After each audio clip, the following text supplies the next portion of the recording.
So I'm going to show you some before and after comparisons here.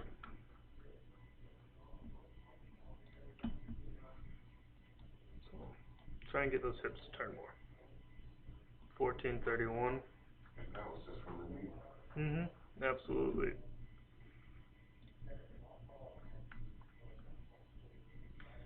So this position is going to be cool to look at as well. So our goal is to continuously begin to lower where that club shaft is at this point. I think we're on the right track there doing that. And it's not, I'm not trying to do that. No, you're not. Yeah. The top of the swing, 82 degrees of turn. Top of this swing, 96 degrees of turn. Just by letting it lead. And that's from creating that space between your legs where we don't see any space there. Much, much better there. And this one, while it's still going to be a little over the top, you're not going to be cutting your head off anymore like you are over here. So that's shallowing out your angle of attack, shallowing out your path, your club path there. So it's all these buzzwords, but it's not like I'm doing it. That's the problem with the buzzwords. Yeah. People get out there and try to do them. Yeah, exactly. No, you can't physically go do that. I got to tell you how you're going to move your body differently to do that. Take a look at this position and the difference of where that club head is. Yeah. So it's got a chance inside out now. Absolutely. I'm already outside. Yeah, this one actually ends up being a little into out, whereas this one's right on top of the ball. This one's a little inside the golf ball. So here we go. This was the first one. So this is what we were just talking about for the last 20 minutes. This is new and improved. Are you kidding me? Absolutely. So there's the difference in hip turn, doubling it. And I'm not trying to. You're trying not. to do anything. You are not. I love those kind of improvements. For sure. Just two more positions and then we're going to be able to hit some golf balls here.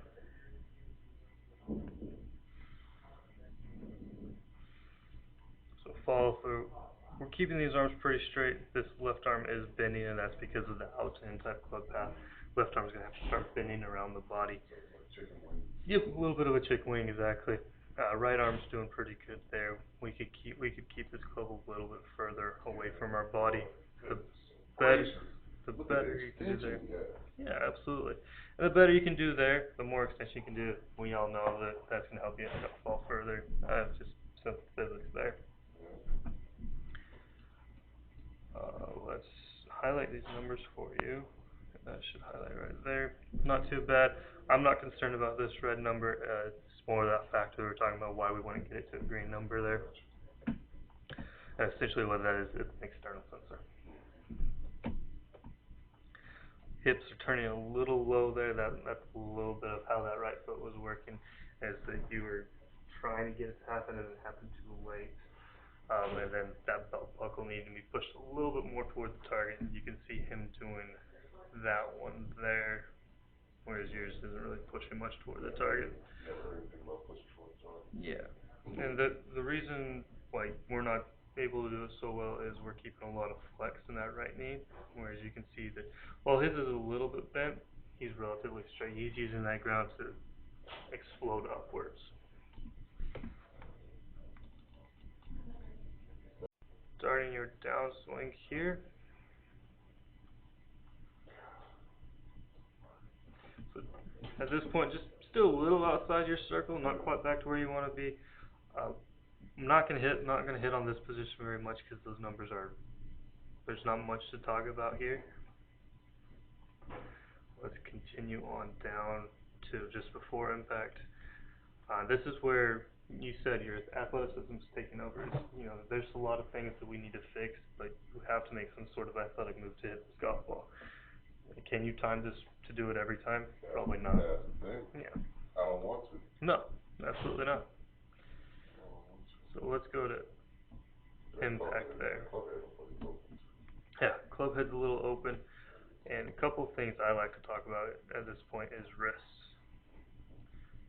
So you see how it is right wrist, and that's what I was doing with that blue line that I drew there. Is bent and an extended motion there. Your wrist is going to be in the exact opposite position with your left wrist in the extended motion. Yeah, so this can be looked at as a scoop, a slap, or a flip there.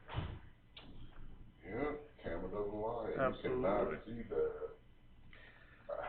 Camera doesn't lie. No, you can't see that one with your naked eye. That one's going to be hard to see with the naked eye.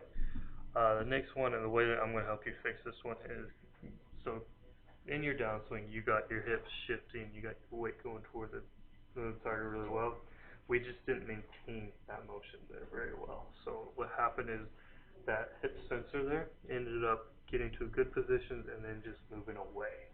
So signifying that you started turning too early or keeping that weight back, or just not enough of that lateral shift in the downswing. You can see that Zach here has a pretty good distance between where his hip started versus where it is at impact. We got a pretty good shift there, just not quite enough. And when you say shift, you're talking like that? I'm actually talking exactly lateral. Okay. Yep, I'm talking lateral there, almost like a slide. Because that's how you start your downswing. You make a slide or a lateral shift and then the turn. Now this number is going to be relatively hard for us to get to a green number. I just want to see us get it closer to the 0-inch range, closer to where it would be reading at impact. We'll get more into that when we get there as to why we won't get it to green number, but just know that we're going to keep it around a yellow number, get away from being a full inch away from the target. Yeah, so top of the swing, hey, those arms, minus what we were talking about at the side view, pretty similar there, right? And that's one thing I usually look for is, we don't really want that club going all the way to parallel. Usually what that means is something is going wrong with the arms and the wrists. Showing that your club face is doing the same thing that his club face is doing. Hey man, I'm ready. We're doing good. We just have some things to iron out. We have some work to do, but there's plenty of positives. So we're not starting from scratch by no means at all. We just got to get you to keep that head more still from this view. To do that, it's going to be that red number of shoulder tilt. That's the consistency. Yeah, absolutely. Now I got to do something. I have to do something athletically. Exactly, you do. Split second to get that club head on that ball. For sure, exactly. Another one, so we've hit on shoulder tilt a lot. I've explained to you how it's going to affect the looks and the views of your swing and the backswing and how it's going to affect your turn, but we haven't really talked to you what it does in terms of your ball striking. So what it does, it helps you maintain an inclination to the ground. So it helps you control and know where the ground is and where you're supposed to be hitting that golf ball. That's what I need, bro. Exactly. Guys like Dustin Johnson, who hit the ball kind of far, tend to tilt more than others. So this is also a factor of helping you generate more power. And then you already mentioned that if you tilt more, it's your upward force in your backswing. So going up to where the left arm is parallel to the ground, and come on, man, how do you do that? so we've hit on some of the negatives here, but one thing I do want to hit on is one of your positives, and you can see that. So he's creating some space there between that line and where his hip was. So are you. You're doing a good job. And that's where you see that number being a blue number, exactly where I'd like to see it. Is the hip is being moved more toward the target. What's the difference between the blue and the green? So blue is going to be a little above that exact tour average, or it's going to be a little below. So, but it's in the range. Exactly. It's not too far off. It's actually one of your better ones. You just said you want to hit a draw. Blue number is going to help you hit a draw. The red number is what's causing that left that head to move. So when that left shoulder doesn't work downwards, what happens is it turns right into the chin. Either head's gonna move or shoulder's gotta go through the chin. more likely scenario of that is that head's going to move backwards, and that's what we're seeing here, and that is how he is able to keep that head so still throughout his swing. And I've had coaches to say, don't move your head, but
So we're going to talk about impact from the front view because it's going to be easier to see. But I do want to talk about what's happening from impact into the follow through. And so we're going to see that club end up right here. Pretty good position, and what you're doing is you're actually keeping that club head below and right of the hands, very similar to what you're going to see here. So these are good positions. These are actually really good. I'm happy seeing this. I'm here to make you happy, right? Absolutely. What we're going to change is how this right foot is working.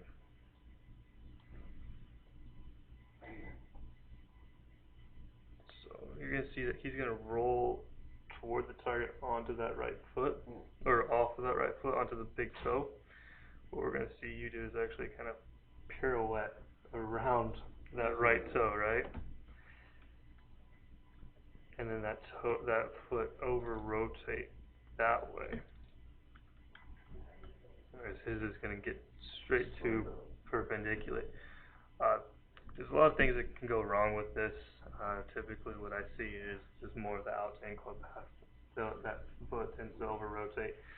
So when we start talking the right foot, when we get you to roll off better, you're going to start seeing yourself staying more out to the right or into out type swing. Better extension helps you maintain more of a weight forward type position. So all in all, it's going to help with ground up, knees, weight, hips, club path there. And that was one that's very important to me. And then we'll go into just before impact. That's outside in. That is way outside in. So that club's like right on top of the golf ball at this point. No bueno. Whereas Zach's is inside. Good reference point here. Club and hand all in one line there. We're seeing your club jetted too far right of those hands there.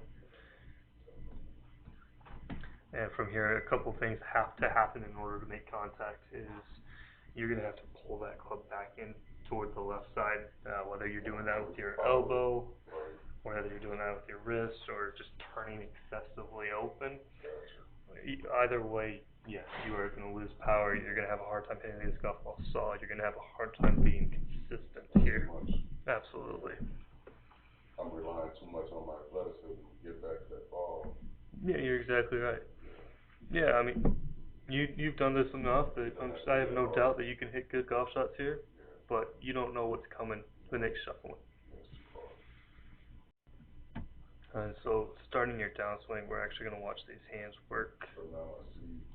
So now I gotta be prone because I'm starting. Yeah, exactly. So right here versus right there. He's down around his belly. Mhm. I'm on my chest. Exactly. And the better reference point for you here is just where the club shaft is in relation to your body. So his is right in the middle of his bicep, whereas yours is you're trying to cut your head off. So that's the same. So when taking it back when he was on his bicep and now Exactly. he's hitting that thing. Yep. So he was a little lower in his backswing. Let me show you that one here. So that's where he was in his backswing. Then that's where he is in his downswing. So with you being high in your backswing, we got to be even higher or more over the top in your downswing, essentially. I'm asking for it. The good thing here is that we don't have too many issues with the numbers. Our So I'm not moving around. So your body's moving well at this position. It's just the arms are not. Let's work our way to the top of the swing. We get that left arm a bit too much in front of our face, and then getting that. That's too upright. It is. It's the same thing. It is too upright there. Now I understand what you're saying. This one isn't too bad, so that's essentially saying how far behind the body that club is. We're going to see that Zach's club is more so in the heel region. You're just like right over the arch of your foot. So that's a good good reference point for us. We're going to want to get that club a little bit further behind us. Obviously the way we need to do that is get those shoulders just working in a better motion. So it's the one you showed me before this. Exactly. Where I was off playing. Exactly. Now I'm upright. Yeah, you had throughout your backswing you had been getting into a position that was going to get you too upright at the top of the swing. The shoulder tilt number, just as a reference point, should be closer to 36 degrees. Okay. That's going to help you get turning better. And then your shoulder turn, you're not far off there. Your tour average there's 89 degrees. Draw me a line. So I'm at 22. So that means I'm two parallel. Yes, exactly. So let's see here.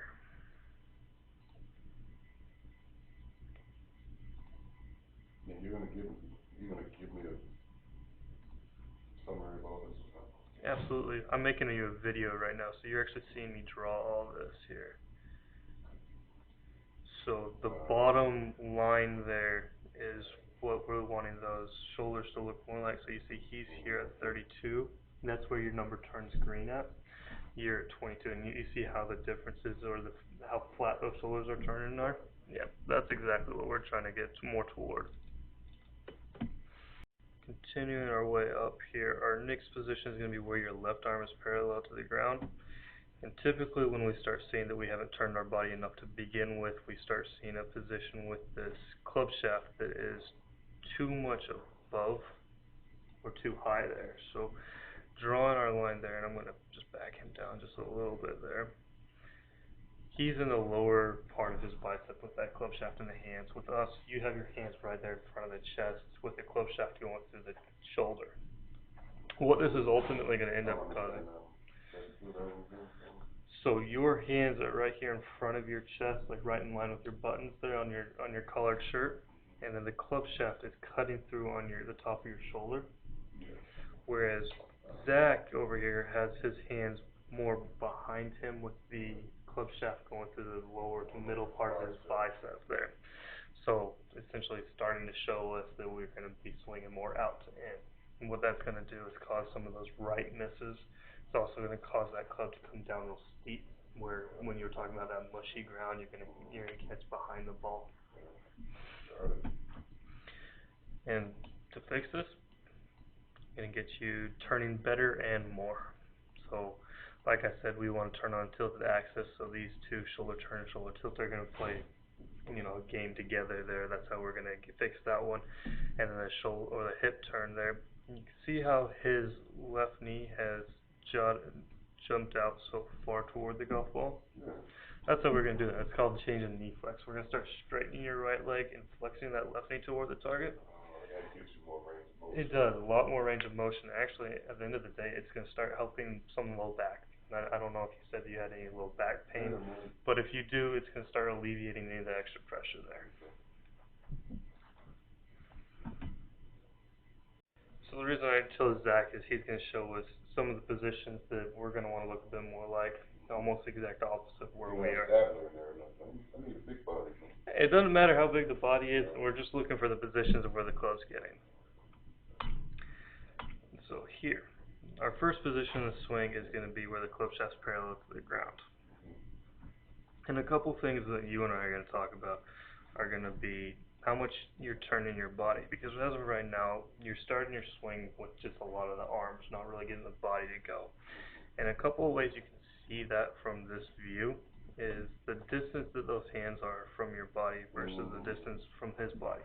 When he's starting to turn, those hands are able to stay a bit closer to the body, not get away from him.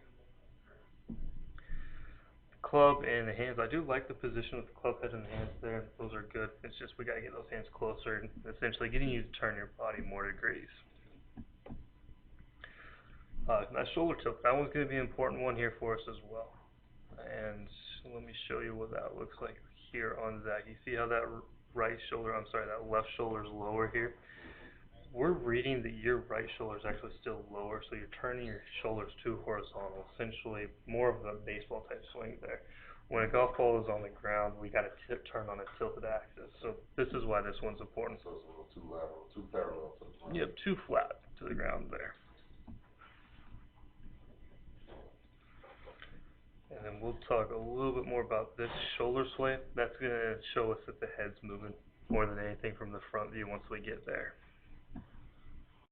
So as we go through here, I'm going to make you some videos.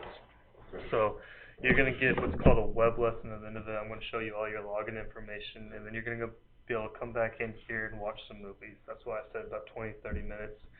Here you're going to be able to hear my voice, see what we're seeing on the screen here, and also every time I draw something there, you're going to be able to see it. Your numbers, and just a quick introduction of what they're reading and what they're measuring here.